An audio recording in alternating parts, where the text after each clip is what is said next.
Okay, trying to get started here.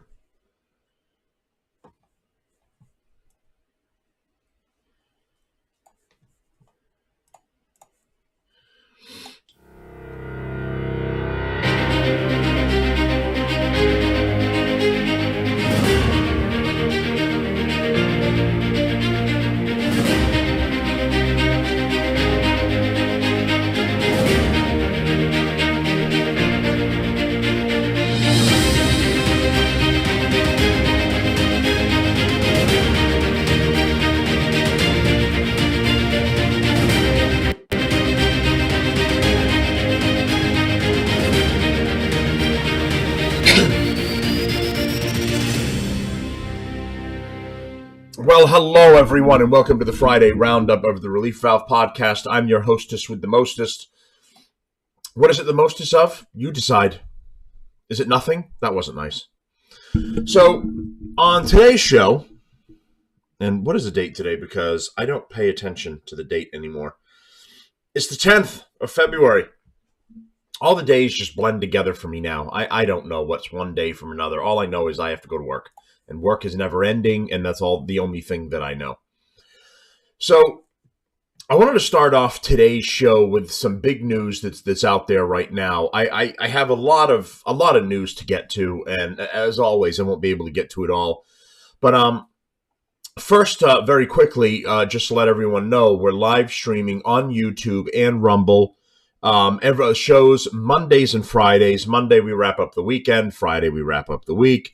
And of course we're live streaming or audio on all of the major platforms. So that's Spotify, iHeartRadio, Apple Podcast, Google Podcast, etc. Spotify, if I didn't already say that, etc., etc. So you can find the show on all those major platforms. And so let's start with the biggest that I had to kind of brought up to me last night, and I had to add into today's show because there was a lot already going on, and but I wanted to get to this, and it's James O'Keefe is on paid leave from Project Veritas. So Project Veritas, is catches these radical leftists, these left wing shitbags, and from companies and individual actors, and they go undercover. A lot of times they have a male person from Project Veritas going on a date with another homosexual gentleman, and of course, all the left wing they're all gay. That's the only thing you can be. Being straight means you're not a leftist. So these guys go undercover and they get a relationship going with these people, and sometimes before they really get them comfortable enough to say something or come out with some sort of information, it's like, third or fourth date, something like that, with this most recent time being the Pfizer executive who came out with some interesting information about what Pfizer was allegedly doing behind the scenes with allegedly virus manipulation. I have to say all that because we're on YouTube as well. So I have to say that, alleged for all of this. I don't even think I can show the video because YouTube was flagging the video. But now, very conveniently, he's been put on paid leave from Project Veritas all of a sudden after this major story against Pfizer. So James O'Keefe, the founder and chairman of Project Veritas, has taken a paid leave from the conservative nonprofit media organization as its board considers whether to remove him from his leadership position, according to current and former employees of the organization. An internal message sent to Project Veritas employees by the organization's executive director, Daniel Strack, said that the O'Keefe would be taking a few weeks of well-deserved PTO, paid time off. An image of the message was shared by a source familiar with the organization's internal operations, and its authenticity was confirmed by a current employee. When reached for comment on his personal cell phone, O'Keefe said nothing in response and did not follow up any calls or texts on the matter. Through its Project Veritas spokesman, Strack later released a statement on behalf of the organization. Like all newsrooms at this stage, the Project Veritas board of directors and management are constantly evaluating what the best path forward is for the organization. The statement read in part, it did not directly address questions about O'Keefe's employment status. There are 65-plus employees at Project Veritas dedicated to continuing the mission to expose corruption, dishonesty, waste, fraud, and other misconduct in both public and private institutions, the statement read. To our supporters, we hear you, we care about you, and we will never give up. O'Keefe is his organization's guiding ideological force and on-screen face, but his status as his day-to-day manager has become uncertain amid reports of internal turmoil, lawsuits from former employees, leaks about its internal workings, and a federal investigation into his conduct in purchasing a diary stolen from Ashley Biden, the president's daughter. Strack's internal message to employees made reference to what he called the distracting time and said that a board meeting had been held to discuss the health of the organization and that while we've not come up with final solutions yet, we've made a few immediate decisions other than putting him on leave. The message said 2 top Project Veritas executives, including the nonprofit's chief financial officer, had been reinstated. Multiple sources said the pair had recently been fired by O'Keefe. A meeting of the Project Veritas board is scheduled for Friday, when O'Keefe's potential removal is set to be discussed. According to one source familiar with the matter, the source said that Project Veritas was currently divided between a group of employees who are perceived to be loyal to O'Keefe, including his communications advisor, R.C. Maxwell, and the board, which has been dissatisfied with what it perceives as O'Keefe's mismanagement. Matthew Tierman, a conservative journalist who serves on Project Veritas' board, said he was about to walk into a meeting and could not talk when reached on his cell phone on Wednesday. When asked specifically if O'Keefe was being ousted, he replied, "I just thought I was walking into a meeting. This is not the appropriate time. Stop it." Sounds like a fucking leftist. 2 other board members did not respond to phone messages. As rumors of O'Keefe's potential ouster circulated among his friends and enemies on Wednesday, ousting, I should say, his usual pugnacious Twitter and Instagram accounts were silent. Project Veritas continued to promote the organization's latest stings, including a series of hidden camera videos that captured a Pfizer scientist discussing what Project Veritas described as allegedly dangerous gain-of-function research related to COVID vaccines. Pfizer has not conducted gain-of-function or directed evolution research, the pharmaceutical company responded in a statement after the video appeared. Of course they did. One video in the series culminated with a physical altercation between O'Keefe and the Pfizer employee. In another video posted in late January, O'Keefe accosted an investigative reporter for the New York Times, Adam Goldman, whose byline has appeared in multiple stories about the Biden diary case. "Look how scared he is," O'Keefe says in the videos as Goldman holds up an iPhone to record their interaction. "I'm an investigative reporter, unlike you. You're a government stooge," O'Keefe says, and tauntingly calls Goldman a punk and a Fed boy. From Goldman's side of the camera, O'Keefe looks even more hostile, allegedly. Even as O'Keefe continued his confrontational act, the long-standing infighting at the Project Veritas headquarters in Mamaroneck was coming to a head. Over the dozen years since he founded the nonprofit in a carriage house behind his parents' home in suburban Westwood, New Jersey, the group has grown from a shoestring YouTube prank operation into a large, ideologically driven news organization with an annual operating budget of more than $20 million. But former employees describe O'Keefe as an erratic and often angry boss, according to a letter dated February 6, which was circulated by Project Veritas staff who were critical of O'Keefe's management. He berated and fired the organization's CFO, Tom O'Hara, and his chief strategy officer, Barry Hinckley. Hinckley later wrote a message to the staff saying he had stood up to a bully, I'm a hero, and had lost his job as a result. The letter, he sounded like a left-wing shitbag. The letter included an 11-page list of testimonials from anonymous current employees describing O'Keefe in the words of one as a power-drunk tyrant. Even many of O'Keefe's enemies wondered, however, if his organization could survive without him as its leader. Quite frankly, he's the company, one former employee said. And there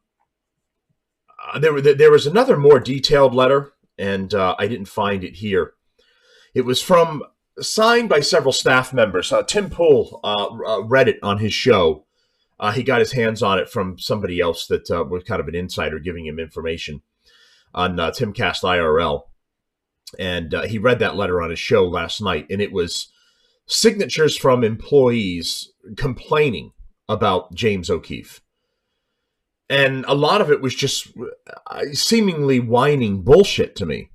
And one claiming they were in court, and one woman was answering questions in court, an employee of Project Veritas, assumably. And James O'Keefe took a sandwich away from a pregnant woman because he was hungry while they were going through everything in court. And just the whole thing sounds ridiculous. Like, he snatched it right out of her hand in the middle of court, or in the middle of an intermission or something. The whole thing sounds ridiculous. And so you have a whole bunch of people. I don't know if it was 16 people grand total that signed, but it made clear that many of them did not directly have an issue with James O'Keefe. They signed just because they had heard that other things were going on. So it was like the telephone game. It was word of mouth. So they signed that, yes, they had heard some things that were going on, but nothing had happened to them. And then there was a very small group that were saying, yes, we had some direct interactions with James O'Keefe, and he was a meanie poopy head. And it just sounds like to me, for one of my concerns is for Project Veritas just turning the tables on all these left-wing shitbags for so long a period of time that it's bound for the left to start putting moles in the Project Veritas organization. And, long-term moles, because you have to play the long game the same as the Project Veritas crew did with getting these people to be open about what they were doing or what they were involved in, right? Like I said, fourth date. So, how many weeks was that? Was that a month? If you're going on a date a week or 2 dates a week with some of these individuals. So it's a month to a couple of months. It's even getting somebody in a position to where they hang out, where they're interacting with them and gaining this person's interest without tipping them off that it's odd that this person has a love interest in them. So it's a little bit of the long game. So Project Veritas has been pulling this off for a little while now successfully. And now you have a bunch of sissy insiders, with one even claiming that he had listed his pronouns, which you're not a conservative if you're listing your pronouns. You're a left-wing Looney Tune if you're putting my pronouns are not and mentally ill. That's about the only thing I would put for my pronouns. But one of these people had that, and it's just things like that that make me concerned that there are now left-wing agents inside of Project Veritas, and they're trying to pull the reverse on James O'Keefe and Project Veritas now, pretending they're a loyal employee, and now all of a sudden they're offended and they're having problems with him. This is exactly the way the left handles everything. Everyone's a meanie poopy head. Be nice to me, or I'm going to complain and demand money in a lawsuit. That's what they all do. So this situation has me concerned about that. James O'Keefe is Project Veritas. You can't remove him and then still be Project Veritas. Wherever he goes, that'll be the new Project Veritas if he left completely. Now, props to these people who are putting themselves out there, whether it's a legitimate gay man that's going on the date with this most recent Pfizer exec, or it's a straight man playing gay. I mean, absolute props to these guys that have to put on the ultimate act to interact with these people, pretend they're interested, and then try and get this information out of them. So for sure, but James O'Keefe is the head of all that. He's the one that started it.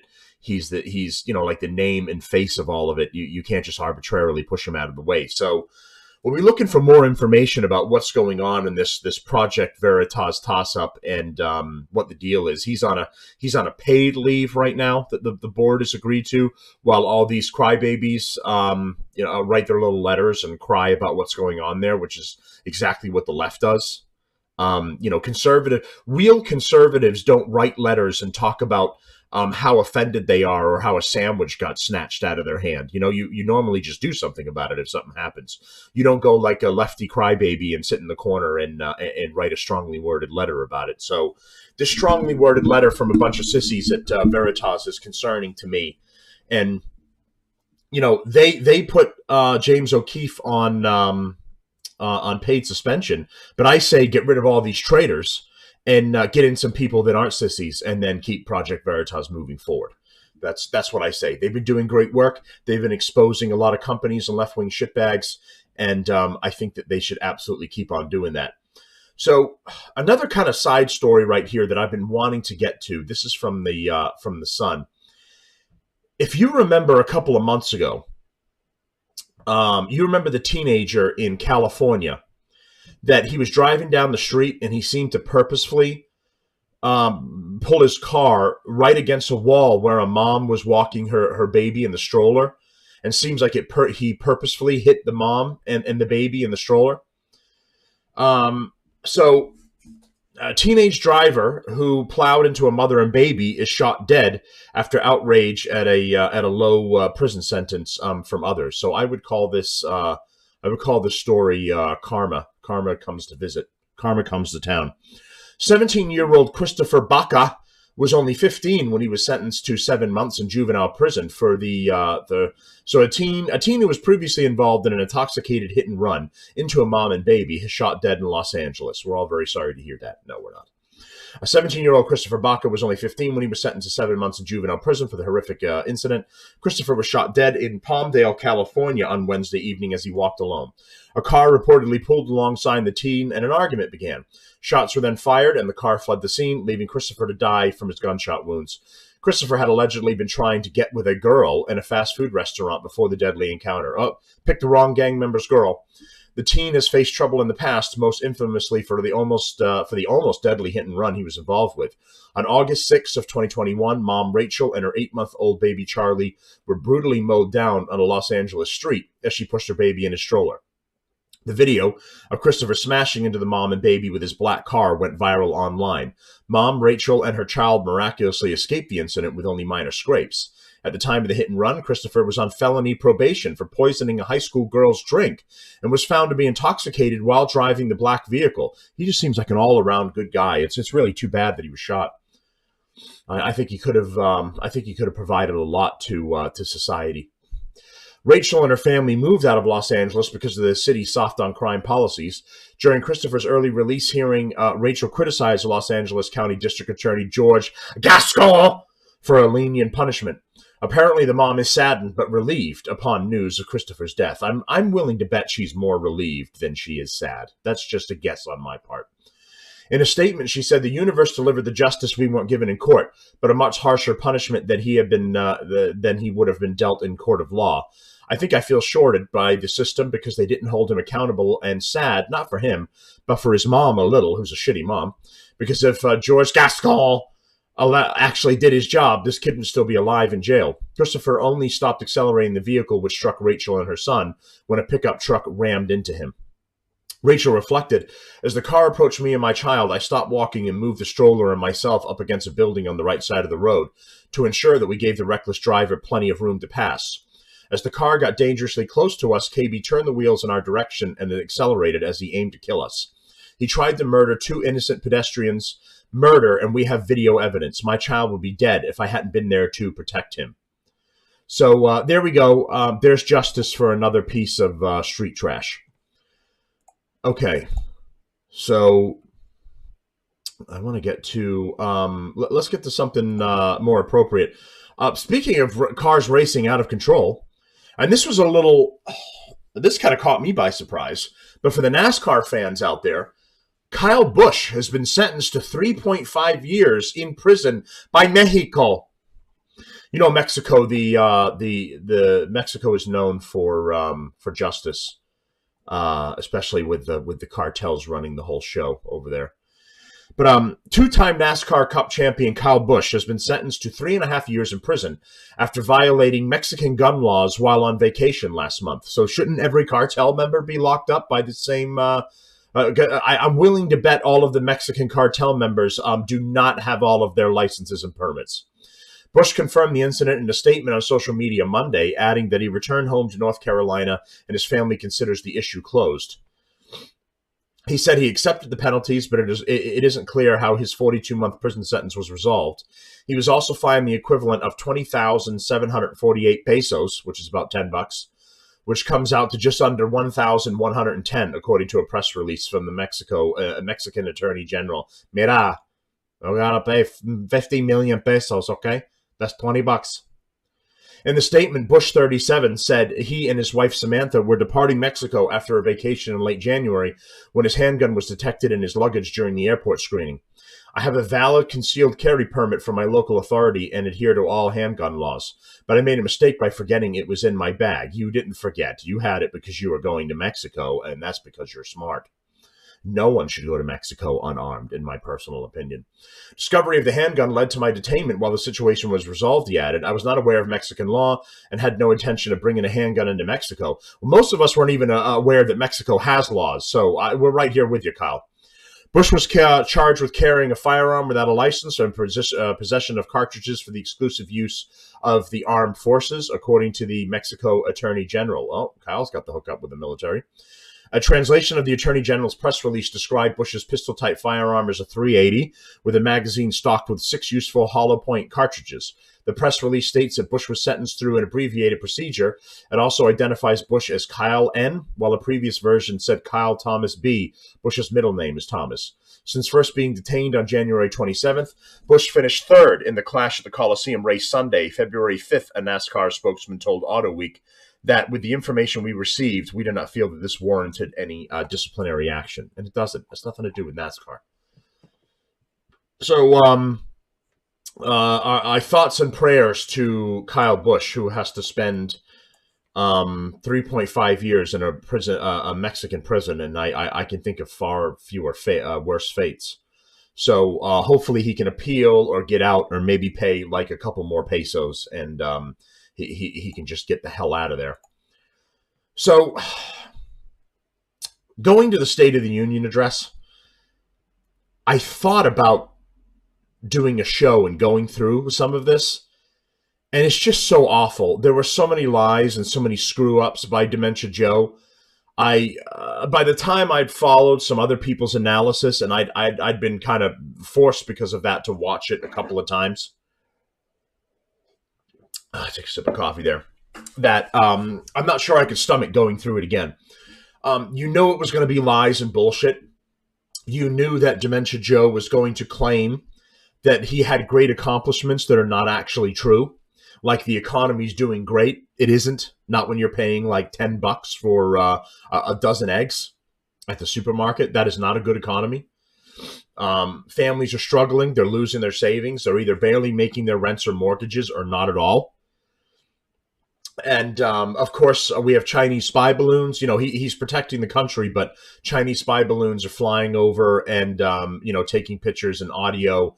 And they found that this was this balloon, as they're retrieving the debris from it, that it did have monitoring and listening devices. So it could take pictures and get, you know, kind of scan details on areas. And it could also monitor audio transmissions as well. So, you know, they're claiming that it was a weather balloon, but this was a spy balloon, and there's been other, and the Chinese have been floating them to other multiple countries, not just us. So it was all the standard. It was all the standard garbage about how he and the Democratic Party are good and Republicans bad, and of course, the same way that these stupid State of the Unions always go is whatever party is in office stands and gives big claps for everything that they say, and then the other party sits down and they're very stone-faced on the other side, right? And he, you know, he told a couple things specifically, and Republicans ended up standing up and like booing him or yelling things out and calling him a liar when they were talking about they're doing their best to secure the border. Republicans were yelling, "You're a liar! You're not trying to secure the border. You're not doing anything helpful." And they tried to come, you know, he tried to turn that back around on the Republicans and saying, you know, this is what you get with Republicans. You get crazy people yelling and not getting anything done, just always being rude and yada, yada. And I don't have a problem with the Republicans standing up and yelling at him. I think the State of the Union is kind of a bullshit thing anyway, where you just sit there and whoever's in charge toots their own horn for about an hour. And more often than not, either somewhat exaggerates or outright lies about what they've been doing and how great it's all going. But one of the things I did want to go here because I thought it was funny was this very spicy kiss between Jill Biden kisses VP Harris's husband on the lips. And the whole thing is very odd. The whole thing is very eyed wide shut type of party. I mean, both their eyes are closed. They're kissing each other right on the lips. Like, why wouldn't you do a kiss on the cheek or do the old European thing, like 1, 2, one on each cheek, right? Something like that. But kissing direct is so fucking weird. And even if there's really nothing by it, by the end of the day, if you really break it all down. The whole thing is just so odd, and it's like they're all in it together. They're all in one Eyes Wide Shut party. They all just bang each other on the weekends, right? Kamala bangs Joe, and Jill bangs Kamala's husband, and then they bang each other. It's a fucking weird. But this is American military news. First Lady Jill Biden shared an unexpectedly intimate kiss with Vice President Kamala Harris's husband on national television ahead of President Joe Biden's State of the Union address Tuesday night. Now, he wasn't wearing a mask this time. Do you remember when this idiot was wearing a mask and Kamala was wearing a mask? And they kissed each other with the masks on a flight, on a tarmac, about to get on a flight? Or Kamala was going to get on a flight? And they kissed each other with their masks on. And the whole thing was just bullshit virtue signaling, right? Like, we're so safe, we don't even take these things off. I don't even take it off to shower. That's how involved I am in it. I got a mask on my face and another mask on my asshole. I was tied around me like a thong. Now no one's wearing masks anymore, right? Because the virtue signaling, no one gives a shit anymore. So you don't have to virtue signal anymore. So Kamala's idiot husband isn't wearing a mask, neither is Jill. And they're kissing each other directly on the lips. Footage from the live broadcast shows Jill Biden passing second gentleman Doug Emhoff on the way to her seat, holding his hand and kissing him on the lips. Here's the video here.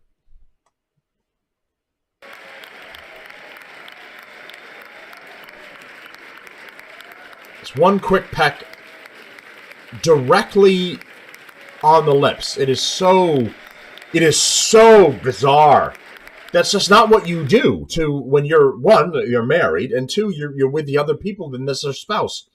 No one around them appeared to be taken back by the closeness of the kiss, because they're all a bunch of eyes wide shut leftist shitbags.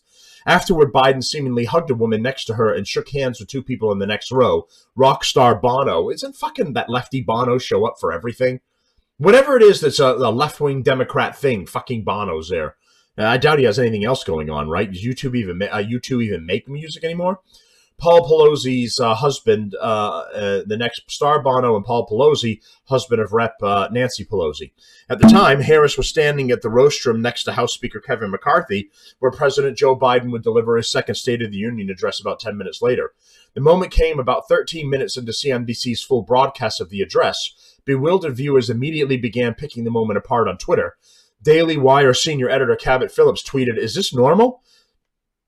He said, "Jill Biden and Doug Emhoff greet each other with a kiss on the lips. Is this normal?" ? Married to Harris since 2014, Emhoff is a lawyer and Georgetown University law professor. According to his White House biography, the United States' first ever second gentleman, Emhoff is also the first Jewish spouse of an American president or vice president. Jill Biden has been married to Joe Biden since 1977, focusing on issues like education and research. She has a background as an educator and currently teaches at North Virginia Community College, according to her White House bio. Yes, the illustrious Dr. Jill Biden. If you're choking on a flight, you call Dr. Jill Biden, and she'll read you Curious George. She's an absolutely fucking useless human being. I have a doctorate in education. You have nothing. You have a blank piece of paper. You're a professional, useless human being. During the speech, President Biden discussed increasing competition with China in the wake of the Chinese spy balloon shot down over the U.S. over the weekend. He said, "If China threatens our sovereignty, we will act to protect our country." Yeah, 1 week later, asshole. And while it flies over and gets all of the information that it could possibly get, and made it all the way to fucking Montana. Where were you going to let it go to? The next country over? The speech was interrupted by multiple times by heckling lawmakers. At one point, Representative Marjorie Taylor Greene, the notorious MTG, the Republican from Georgia, shouted, "Liar!" over a broader uproar after Biden claimed some Republicans want Medicare and Social Security to sunset. No, they don't. It was like one that made some written suggestion of it because they were thinking that the government won't be able to continue to fund this stuff. But the rest of them are not doing it. They realize that an act like that would be suicide for the party, so that isn't happening. But yeah, truly bizarre how these people interact with each other.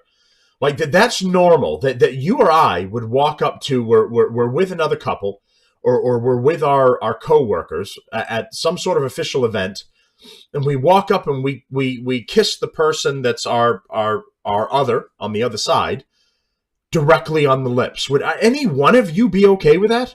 Would you be okay with seeing your wife kiss your friends, the husband, directly on the lips, and then you do the same? And why not squeeze a boob while you're at it? Why do you stop at the kiss on the lips? Get a honk in there while you're at it, or for the ladies, get a crotch grab there. You know, I make the entire interaction worthwhile. Why tease yourself with that? But these left-wing fucking shitbags, it's just they're unbelievable to me. Okay, so speaking of big dummies, the Daily Wire reporting here, John Fetterman, the big dummy from Pennsylvania who beat Mehmet Oz, the one that had a stroke and couldn't even speak in any coherent form whatsoever anymore, has been hospitalized at a Democratic Senate retreat. So apparently this idiot is in such poor health that he cannot stay mobile and healthy at a Senate retreat. It's not like they're, it's not Senate debates. It's not Senate thinking and threat sessions and going 24 hours. It's a retreat. They're fucking chilling and stuffing their faces and probably getting the prostitutes that are left over from the Davos convention. And this fucking idiot, stroke victim moron, can't even get through a Senate retreat. So Senator John Fetterman, the Democrat from Pennsylvania, because a whole bunch of idiots in Pennsylvania thought this guy could run an office. He can't even run a McDonald's. He'd probably just pass out right on the floor. Was rushed to the hospital on Wednesday evening, where he remained overnight after feeling lightheaded at a Democratic Senate retreat. I'm sure it was just lightheadedness and nothing more. The development comes after Fetterman suffered a serious stroke while on the campaign trail last year. The stroke happened just before the primary, where he and Republican Senate candidate Dr. Mehmet Oz won their party's nominations. Towards the end of the Senate Democratic retreat today, Senator John Fetterman began feeling lightheaded, said Fetterman's communications director, John Calvello. He left and called his staff, who picked him up and drove him to the George Washington University Hospital. Initial tests did not show evidence of a new stroke. Would you tell us if it did? But doctors are running more tests, and John is remaining overnight for observation, the statement continued. He's in good spirits and talking with his staff. Yeah, well, I emphasize talking. And family. We'll provide more information when we have it. The Washington Post editorial board slammed Fetterman in an op-ed back in September over his campaign's lack of transparency surrounding his health issues following the stroke.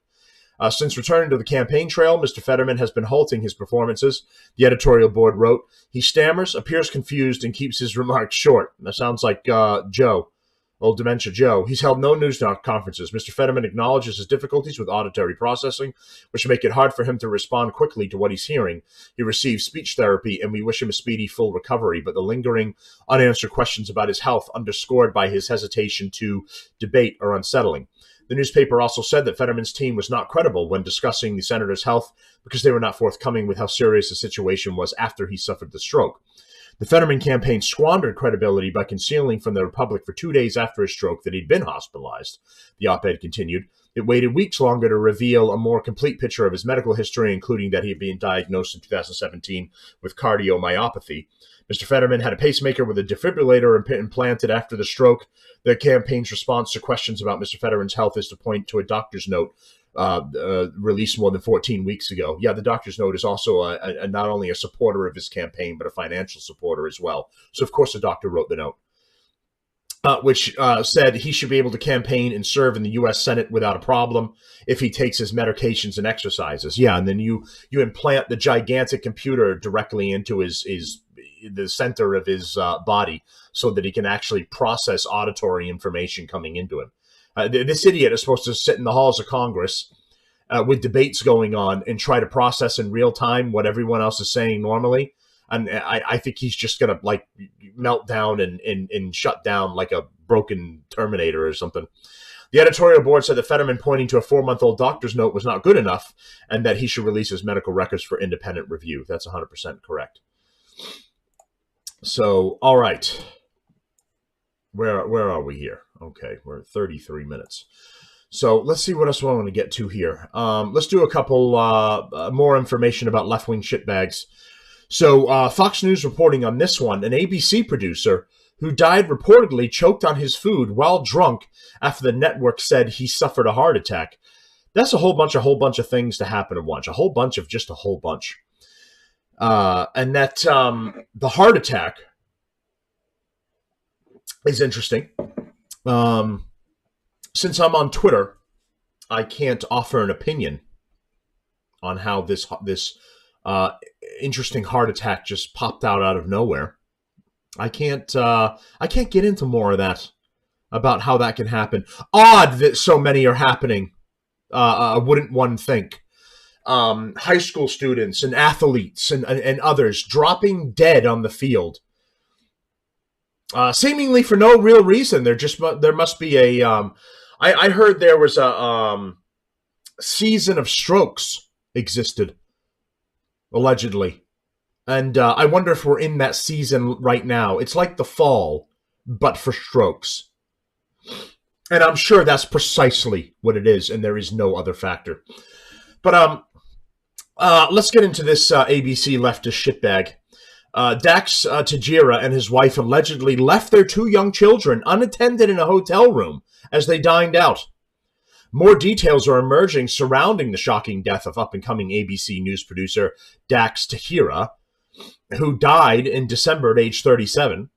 ABC News President Kim Godwin previously wrote in a memo to staff that this week, executive producer had passed away suddenly of a heart attack, leaving behind his wife and 2 young children. However, the Daily Mail reported Wednesday that Tahira actually choked on food due to being intoxicated, according to the New York City's Office of Chief Medical Examiner. The official cause of death was given as asphyxia due to obstruction of airway by food bolus, complicating acute alcohol intoxication, the Daily Mail wrote. I mean, that's a whole bunch of things happen to you all at once, right? That's like running down the hall, slipping on a banana peel directly into the middle lane of a busy highway, and then getting struck by a truck. I mean, granted, you'd see it in Bugs Bunny or, and other stuff, but this gentleman was just he was a very unfortunate person, apparently. And, of course, it was the food and alcohol that did it, not this mystery stroke. Mystery stroke never happened, folks. The inconsistency between the ABC News and the Medical Examiner are accompanied by the disturbing circumstances that surround his death. His widow, Veronica Tahira, was arrested hours later and charged with child endangerment when it was revealed the couple left 2 young children unattended in a hotel room prior to his death. The Tahiras were allegedly dining out at a ritzy New York City steakhouse with friends as their 2-year-old and 5-month-old were by themselves for at least 2 hours at the nearby Yale Club. I understand that there's an age limit that you can let your kids stay home alone at while you go out to maybe have a dinner and a couple of drinks. I have never been aware that it was 2 years old. It was from 5 months old to 2 years old. I mean, if I'd known, I really could have gone out and had more fun when my kids were younger if I'd known that the age was so low. Apparently they thought this, but that's not accurate. Yale Club staff reportedly called the police upon learning about the unattended children. Veronica Tahira, a senior producer at the Washington Post, admitted it was a poor decision. I'm glad that you can see that. You didn't think so at the time when you left 2 children who are incapable of taking care of themselves. So you and your husband could literally shove and choke on food and stuff it in your face, monitoring them, insisting they had 2 cameras monitoring them as the couple dined out. Well, there you go. At least they thought ahead. ABC News does not immediately respond to Fox News' request for comment. ABC News has been plagued with controversy in recent weeks, most prominently the ousting of GMA3 co-hosts TJ Holmes and Amy Robach, who were caught having an extramarital affair. Just quality human beings over at ABC News. I think if you want the truth, you should tune into ABC News when they're done banging each other behind their spouses' backs and stuffing food in their face while their children are stuffed in a dresser drawer with a camera pointed at it. Definitely get more of your news from ABC. Holmes and Robach were initially benched in late December after their steamy romance began making tabloid headlines. It has since been reported that Holmes has had multiple flings with younger ABC staffers over the years. Last month, Holmes and Robach reached a deal with the Disney-owned network to officially part ways. After several productive conversations with Amy Robach and TJ Holmes about different options, we all agreed it's best for everyone that they move on from ABC News. We recognize their talent and commitment over the years and are thankful for their contributions, an ABC News spokesman told Fox News Digital. The Lovebirds are separating from their spouses as a result of the affair. the Lovebirds. It's all to make it sound like it's just a wonderful swingers network happening. Yes, they cheated on their married spouses, but these lovebirds were just in the throes of emotion. What can you do? What can be done for ABC? Fucking shithole. Okay, but and that's just to show what the left wing really is at its core. And it's a bunch of shitbags who don't care about their morals. They don't care about their kids. They don't care about their obligations. They don't. There's nothing that holds them to anything. And I've talked about this in previous episodes. I've said that the left-wing radicals have pushed the line so far that there's no longer a line. You in your life, even if you take a situation right to the line, as they say, but you don't cross over, like you're pushing your bounds, but don't go farther than that. We all know in our lives things that you should push, should not push, and essentially what is right and what is wrong. Everyone kind of knows that. But these leftists have warped what is right and what is wrong so much to even kind of eliminate the wrong and just say, well, pretty much everything's right. And, you say, why do this? I say, why not? And this is how the left tends to live their life. And this is how we've ended up with the transgenderism, is there is no line. I was thinking about this the other day, and I remember, I think it was like the 80s or the 90s, right? It was just the gay and lesbian community. That's all. That's all the primary argument was at that time, and it was for them to be able to get married, right? I was like a teenager when this was happening, and the only thing they could do was get a civil union, which you couldn't get married like every other couple, which is what marriage is meant for, between a man and a woman, and to honor that institution and that tradition that we've all had. It wasn't meant for whoever walked in the door. But so gay and lesbian couples could get civil unions, and it was like Vermont and somewhere else, that you had to travel to another state in order to get just the civil union done. And that was just to give them some rights. So, you could, if your partner went to the hospital, you were allowed to be in the room with them too. Or if they died, you were able to sign a death certificate and be the executor of their, of their will and et cetera. So the gay and lesbian community argued at the time that we should be able to get married the same as everybody else. And the argument, and I remember at the time, and of course I really didn't have a dog in the fight, so I just kind of shrugged my shoulders and said, I guess. But their argument was how does letting us just live our lives and be able to get married like you affect you? Does it raise your taxes? No. Does it make your mortgage go up? Well, no. Okay, did it change the way that you live your life in any way, shape, or form? Did it affect you adversely in any way, shape, or form? And for the most part, if you were a reasonable human being, you had to say, well, no, not really. Unless you were strongly religious, and then your argument would have been, well, you're violating the tenement of of the whole reason that marriage exists. And it's an agreement, it's a contract, an agreement in front of God between a man and a woman that you'll honor each other and do the right thing, and so on and so forth. So, in which case, well, they could say, well, Those people are radical. They're just radical bigots. They're fanatical bigots. And everybody else is really thinking this. Well, you don't really have an argument, do you? And we're all kind of going, well, I suppose not. I mean, I can't look down the road and see how gays and lesbians getting married is going to mean jack shit to me. So go ahead and do it, right? And then it kind of turned into a little bit of a joke to dismiss it. Like, hey, if you guys want to get married and be miserable like the rest of us, join the club. So they got the push and they won. And they were able to get married, and then it moved on from there. And again, that argument at the time was that we don't want anything else. We just want to be recognized to be couples and be able to get married. And there's nothing else we're asking for, and there's nothing else that we're pushing for.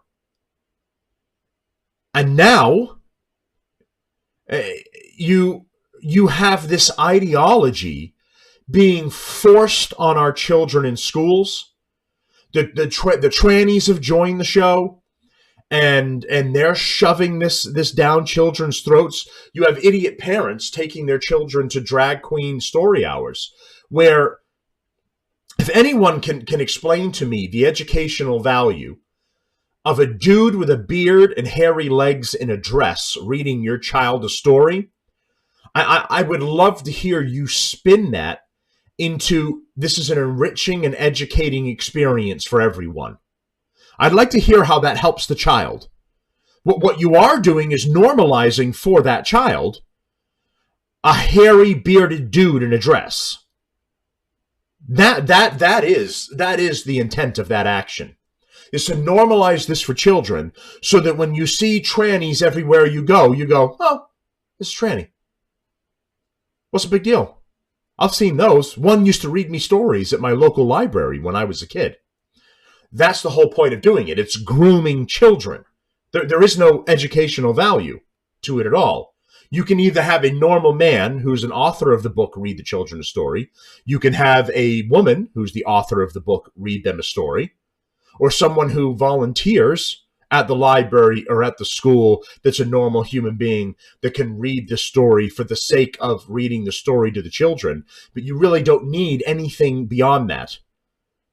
You don't need the dude in a dress.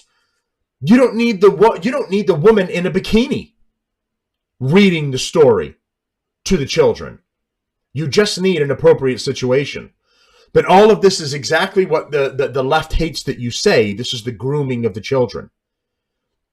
And you start back to a push almost 40 years ago where one small portion of the community, the gay and lesbian community, said, can we just be in relationships and get married and then, like, you'll leave us alone and we'll leave you alone? Now transgenderism is being pushed in school. Horrible procedures are being done to children all the time, and the instances are going up and up. And it's not because these children are finally able to come out of the proverbial closet and say, I've thought I'm a boy who's been a little girl for so long, and I haven't been able to say anything until most recently, where finally I can live my truth. That's not what's happening. They're being pushed by parents. They're being pushed by teachers in schools. They're being pushed by their friends that are also living the same ideology. It's a cult times 1,000, times 1,000,000. When we were in school and everyone was like metalheads or emo, and you remember that, and they were walking around in the black pants with 50 zippers that that kind of dragged on the ground because they went well over your ankle, and they had the dark makeup on their eyes and a shirt with about 20 more, or a jacket with about 20 more zippers, and the hair was all spiked or disheveled, because they were totally emo underground rock dude, right? And that was a thing that they did, and then they eventually grew out of it, got a job, and had kids, and then when they looked at those pictures, around the holidays or something like that, they giggled about that time that they went through in their lives. This has been a little bit like that, the transgenderism movement, but times 1,000,000, because you didn't hack pieces of yourself off in the emo movement. You adjusted your attitude, you adjusted your clothing, and you were an outcast, and that's the way you kind of lived and did things. This is a whole new level. This is like this transhumanism thing where these children are mentally being broken, and their bodies just hacked up in horrifying ways that you can't simply recover from, even if you get another surgery in an attempt to correct it. And I would argue that the men that do this, grown men who say that they feel this way inside and they're actually women, are nothing more than pedophiles trying to fly under the radar. Especially the ones who want to twerk in front of children and read stories to them at a drag queen story hour. If you're a man wearing a dress with a beard and hairy legs and a blonde wig on, and the highlight of your day was to read a children's story to a bunch of children watching you, convince me that you had nothing but wholesome thoughts in your head. I bet you can't. Here's one story here to launch into this a little bit. The Daily Wire reporting, Missouri Attorney General launches an investigation at a trans center for harming hundreds of children. Missouri's Attorney General announced Thursday that he's launched a multi-agency investigation into the Pediatric Transgender Center at St. Louis's Children's Hospital after a whistleblower alleged that the facility's practices are seriously harming children. Missouri Attorney General Andrew Bailey said that his office launched a probe into shocking allegations from the whistleblower Jamie Reed, a self-described queer leftist woman who worked as a case manager at the facility. The Attorney General's office said they received a sworn affidavit from the whistleblower and documents to support her claims. As Attorney General, I want Missouri to be the safest state in the nation for children, said Bailey. We've received disturbing allegations that individuals at the Transgender Center at St. Louis Children's Hospital have been harming hundreds of children each year, including by using experimental drugs on them.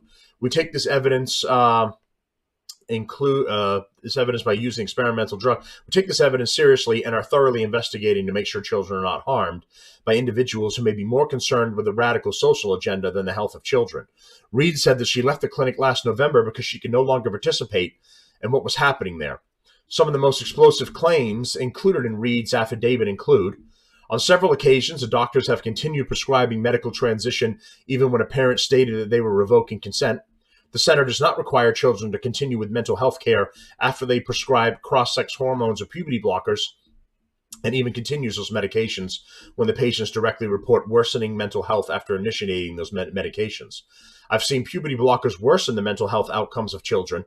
Children who could not have contemplated suicide before being put on puberty blockers have attempted suicide afterwards. It is my belief that the center does not track these outcomes because they do not want to have to report them to new patients and because they do not want to discontinue cross-sex hormone prescriptions. The center never discontinues cross-sex hormones, no matter the outcome. During my time at the center, I personally witnessed center healthcare providers lie to the public and to parents of patients about the treatment or lack of treatment and the effects of treatment provided to children at the center. Doctors at the center have also publicly claimed that they do not do any gender transition surgeries on minors. This was a lie. The center regularly refers minors for gender transition surgery. The center routinely gives out the names and contact information of surgeons to those under the age of 18. At least one gender transition surgery was performed by Dr. Allison Snyder Warwick at St. Louis Children's Hospital in the last few years. The center tells the public and parents of patients that the point of puberty blockers is to give children time to figure out their gender identity. But the center does not use puberty blockers for this purpose. Instead, the center uses puberty blockers just until children are old enough to be put on cross-sex hormones. Doctors at the center always prescribe cross-sex hormones for children who have been taking puberty blockers. The center tells the public and parents that it makes individualized decisions. This is not true.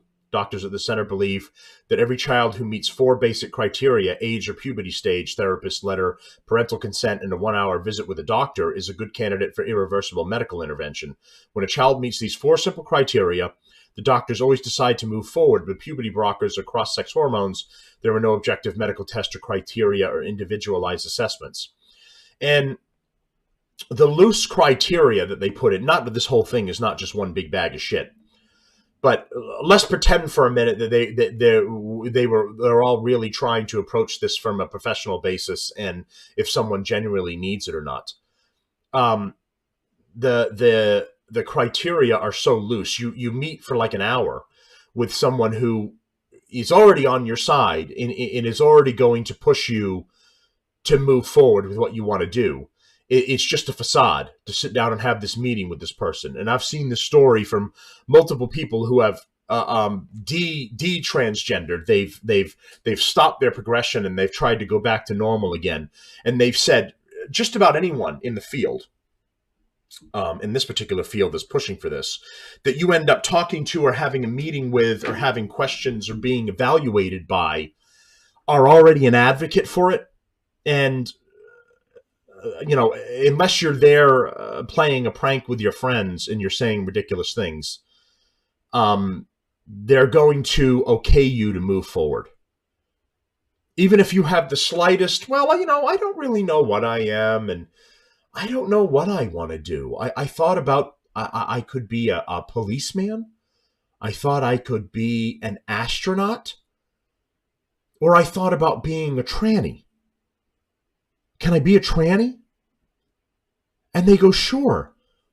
You don't want to be a policeman. They're getting into all kinds of trouble. In an astronaut, who wants to float around in that mess? Be a tranny. Here's your dress. So they're already pushing these kids in this direction.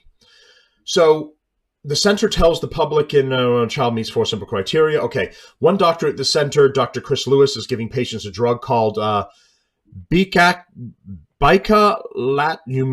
I'm going to butcher this. Bicalutamide.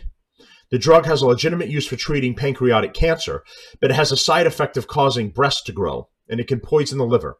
There are no clinical studies for using this drug for gender transitions, and there are no established standards of care for using this drug. I know of at least one patient at the center who was advised by the renal department to stop making biaculamide, because the child was experiencing liver damage. The child's parent reported this to the center through the patient's online self-reporting a medical chart, my chart. The parent said they were not the type to sue, but this could be a huge PR problem for you. You're not the type to sue. You allowed your child to be tortured in this manner. Your son has boobs now, and his organs are not functioning properly because of what this doctor did to him. But we're not the type to sue. Our son is all fucked up, and we don't know what's going to happen to him. But I'm just saying you have a problem, and you should do something about it. That's all. This is the PR problem. I'm not gonna say anything, but I'm just saying that maybe you should say something.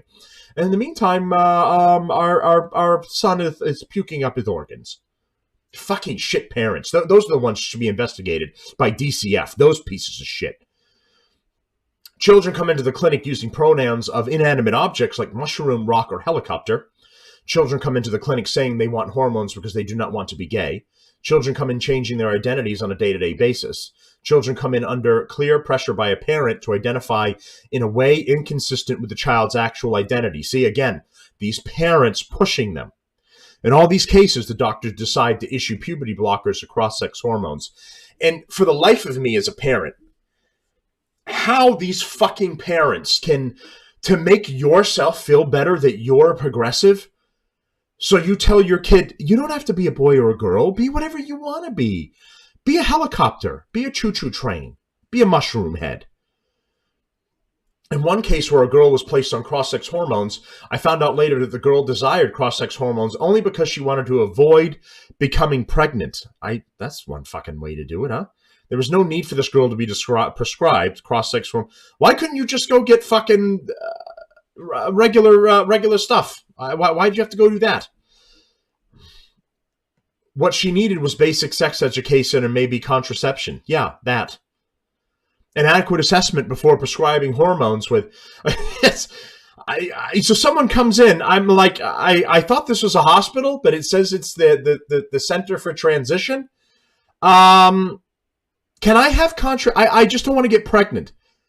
Could I please have some sex education and contraception?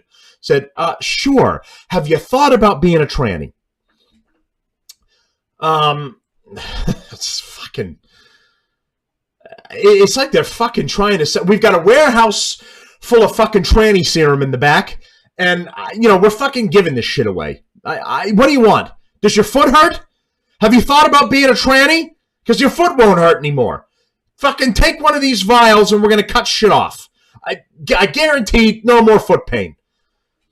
On another occasion, a patient had their breast removed. The surgery was performed at St. Louis Children's Hospital. 3 months later, the patient contacted the surgeon and asked for their breast to be put back on. I'm not happy with this. Can I have my parts back? I'm sorry. We already gave them to a child in Thailand. There's a young boy wearing your breasts now over there. It's impossible.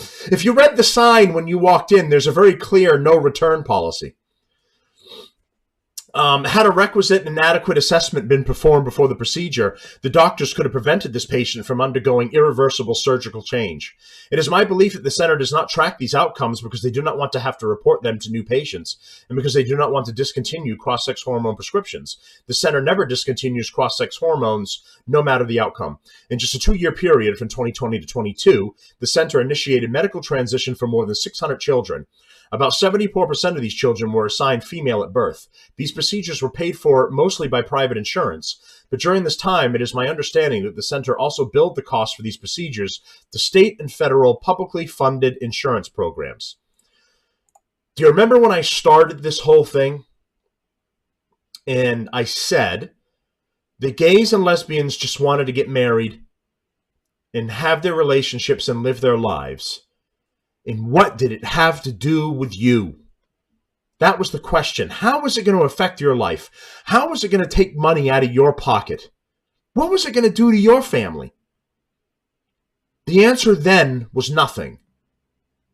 What's the answer now?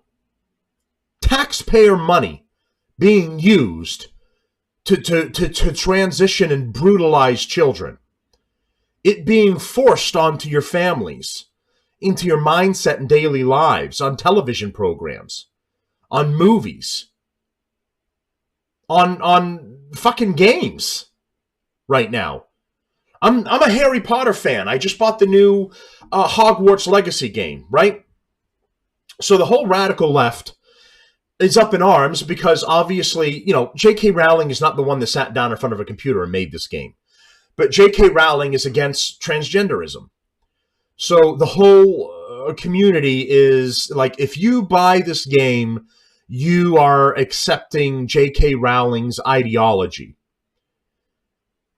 And I said to myself after I pre-ordered it, and I was waiting for this, and I said, they're protesting against this game, and I'm willing to bet they've put something in this game. I just have to wait to see it. So you've got them protesting, but I think these lefty creators and designers have managed to do something, mark my words. And of course, when you go to the town, the Hogsmeade, which is like down the road from Hogwarts, and you can buy your potions and wands, and Ollivander's is there, and all of that stuff. And you go to the bar, and there's a fucking tranny in the bar. And at first, I run into this person, and it kind of looks like a woman, a very ugly one, but it looks like a woman. And talking in a very low, "Hi, boys, how are you? I'm glad I was able to help you out in that situation." And I'm like, what the fuck? I'm like, is this a glitch? Is the audio messed up on this? And I'm hearing this at a different octane than what it's supposed to be. And even while I'm just playing a game and my fucking weird, my weird vibometer is going off, like my spidey sense, but it's my tranny sense. And it's going off. Tranny. There's one nearby. And I'm like, this whole fucking thing is odd. I'm thinking about it, is this thing keeps talking. And I'm like, it's a fucking tranny. It's a tranny. And then an article just came out most recently when I've been kind of just keeping an eye on information coming out about it. And they're talking about protests from the left, from anyone who's bought the game. They're worried about the backlash if you buy the game. And I'm like, what are you complaining about? They put a tranny in the game. And even the article says, yeah, there's a transgender person that's in the bar, that runs the bar. I'm like, again, it has to be shoved down your fucking throat in every aspect of your life, no matter what you do. And the left goes, why are you so upset? Why do you have to talk about this all the time? Why do you have to be a freak and a bigot and go on and on and on about it? Why can't you just mind your own business? Because I can't even fucking do anything without a fucking tranny being there. I bet after the show's done and I walk into my kitchen, there'll be a fucking tranny in the kitchen because it's been sent by fucking some organization to make my fucking breakfast or something. Like, enough with the goddamn trannies. Fuck off. Get them out of there. They don't have to be in every game, every TV show, every movie, every fucking airplane drawing trannies in the sky with a fucking skywriter on a balloon and everything else. Do I have to be fucking overwhelmed by this shit? It's ridiculous. And they're doing it to normalize it. They're doing it to shove it down your throat. They're doing it to make you accept it. And for whoever who can't have it force-fed down their throat, they're going to attack you and go after you as much as they can to either force you completely out of the picture or force you to comply with it. That's what the cult is. This is how they attack you. And the story I'm reading from you here, which I'm going to finish here, I have personally witnessed staff say they were uncomfortable with how the center has told them they have to code bills sent to publicly funded insurance programs. I've witnessed staff directly ask the providers for clarification on billing questions and have providers dismiss the concerns and work to have the patients have this care covered as the priority. Reed, a St. Louis native who describes herself as a politically to the left of Bernie Sanders and who is married to a transgender person. This is the whistleblower. So if the crazy tranny lover has a problem with what the Center for Transgenderism is doing, you know the problem is way worse than you ever could have perceived possible. This person is married to a tranny. She's a left-wing nut job who's married to a tranny, and she's pointing out the problems that are happening at this hospital.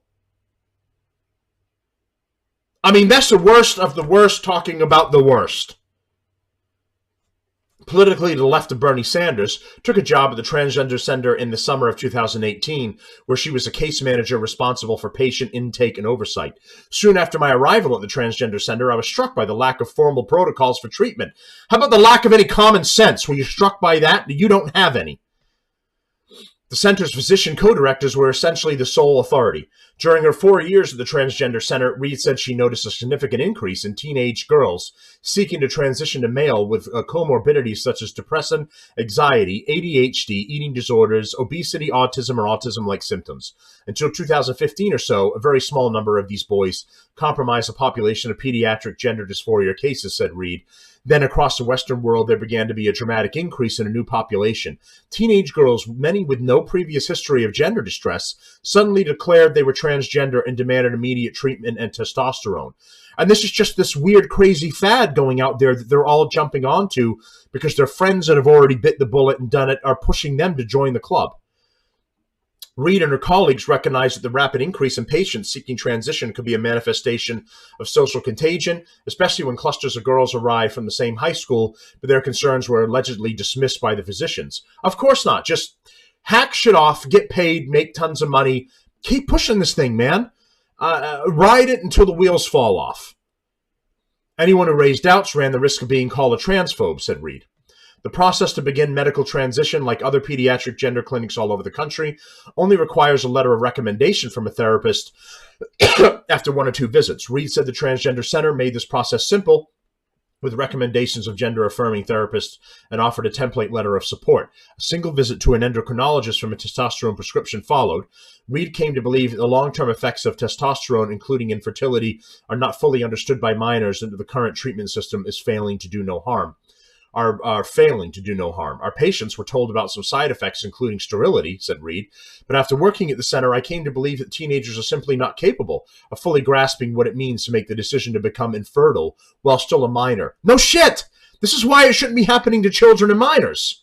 If you can't vote, you can't drink, you can't buy a gun, and you can't be estranged from your parents, why are we making special circumstances for them to come have their genitalia hacked up and for them to get all kinds of growth hormones? Why is this okay, but every other rule has to be adhered to? And I would argue that their push is there won't be any more rules, right? There are some that on the left that argue out there right now, why shouldn't the minimum age for everything, for consent of minors, voting, and everything else continually be pushed back to 16 or less? And that's because it's more opportunities for them to take advantage of children in more ways, right? Now, if you push the age of consent down to 16, well, now this guy is not a pedophile anymore if you're dating a 16-year-old. That new change could be the equivalent of dating an 18-year-old now or a 21-year-old now, right? They're still on the young side, but you are legal. You are in the safe zone. If you move the safe zone to 16, like some of the left have this conversation about, well, now you're in the safe zone at 16. Excuse me.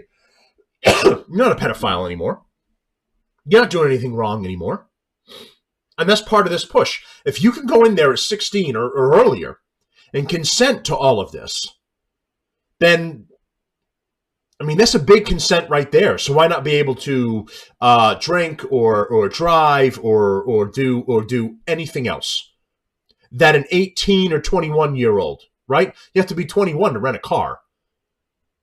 But you could be a 16 or 17-year-old that wants your breasts hacked off. So you can't walk into Enterprise Rent-A-Car and get a fucking car, but you can change your gender. Explain to me how the guideline that all of those rules work. But when you collapse the floor out from everyone and change the rules, change the age, change everything, well, then there are no more rules and you can do whatever you want. Then it can go back to like the medieval times with kings and queens, where the king grabbed a 13 or 14-year-old before they'd hit puberty, get married to them, and then wait for them to have their to reach their puberty, and then they can sire them a child that'll be the heir to the throne when they die, right? But all those motherfuckers were grabbing young wives at like 13, 14 years old. And I think the left would love to be able to bring that practice back. What's no age limit. If there's grass on the field, play ball. Clinics like the one where I worked are creating a whole cohort of kids with atypical genitals, and most of these teens haven't even had sex yet, said Reed. They had no idea who they were going to be as adults, yet all it took for them to permanently transform themselves was one or two short conversations with a therapist. And again, a therapist who was on their side and advocating for this action. 2019, Reed also became aware... where are we? I had a thing come up that a Democratic rep was attacked in an elevator in D.C. Boo-hoo. In 2019, Reed also became aware of an increasing number of minors who regretted their medical transition, calling detransitioners. She and a colleague tried to bring attention to the issue and track the data, but were met with resistance from doctors. Despite this, the author and colleague created the red flag list to track these patients. We thought the doctors would want to collect and understand this data in order to figure out what they had missed, said Reed. We were wrong. Reed recalled a particularly sad case of a detransitioned teenage girl from an unstable family with a history of drug use who had undergone a double mastectomy to remove her breasts. After only 3 months, she regretted her decision. Yeah. 3 months later, she called the surgeon's office to say she was going back to her birth name and that her pronouns were she and her again. You don't have to have any pronouns, honey. You're just a woman. That's it. The pronouns are absolutely ridiculous, said Reed. Heartbreakingly, she told the nurse, "I want my breasts back." When Reed and her colleague checked out the young girl, they found out she was pregnant. Of course, she'll never be able to breastfeed her children, Reed lamented. By the spring of 2020, Reed felt morally obligated to voice her growing concerns and began speaking up in the office and through email communications. As a result, she began receiving negative performance reviews for the first time, noting her defensiveness and hostility when she received direction from management. Things came to a head at a half-day retreat in the summer of 2022, said Reed. In front of the team, the doctor said that my colleague and I had to stop questioning the medicine and the science, as well as their authority. Then an administrator told us we had to get on board or get out. So even the radical tranny lover who's married to a tranny is not enough for this place. Reed finally left the transgender center in November 2022 and decided to come forward after she felt stunned and sickened. But you don't feel stunned and sickened by being married to a transgender? By comments made by Dr. Rachel Levine, the transgender assistant secretary for health at the Department of Health and Human Services. That's our transgender admiral. I call her the Tranimal. She's like a transgender transformer. She can transform from like the transgender admiral to a tranny battleship and lead the forces in battle. Who said that the clinics are proceeding carefully and that no American children are receiving drugs or hormones for gender dysphoria who shouldn't. Almost everyone in my life advised me to keep my head down, said Reed, but I cannot in good conscience do so because what is happening to scores of children is far more important than my comfort, and what is happening to them is morally and medically appalling. And the entire thing is medically appalling. When a mentally ill person, such as this woman who is working at a transgender clinic, sees what's happening and says it's bad, and then speaks out about what's happening, and the whole thing is just a fucking shit show. But, all right, where are we here? So we're an hour and 15 minutes into the show, so we went a little overboard here with my extra ranting. Thank you to our sponsors, Buzzsprout, who helped me disseminate this whole show and get everything out there to all the major platforms. I pay for the show out of pocket, so anyone that likes the show, enjoys, please like, subscribe, and comment on the show. If you have anything, reach out to us at reliefvalvepodcast@aol.com and use our link to join Buzzsprout and get your own show and get your voice out there too. As a taxpayer and a human being, you have a right to be heard. And thank you to I Love What I Do Media, Keith over there. He's coming up with some new stuff for the show, and I'm pretty excited about that. I'm looking forward to what he comes up with. He can help you get your new online business going or help expand your physical business online and get you an amazing page. I've seen his work. I know what he can do. It's great. So all of our sponsors' links are in the show notes. Go to our website on Buzzsprout, and you can find that in wherever you're listening. If you're listening to the audio stuff, all of those links are in there. It'll take you directly to my page. And through PayPal, you can donate to the show. Tip your reporter is what I've seen some people put, or tip your information broker. And I appreciate that. It can help me keep the show going and expand further down the road.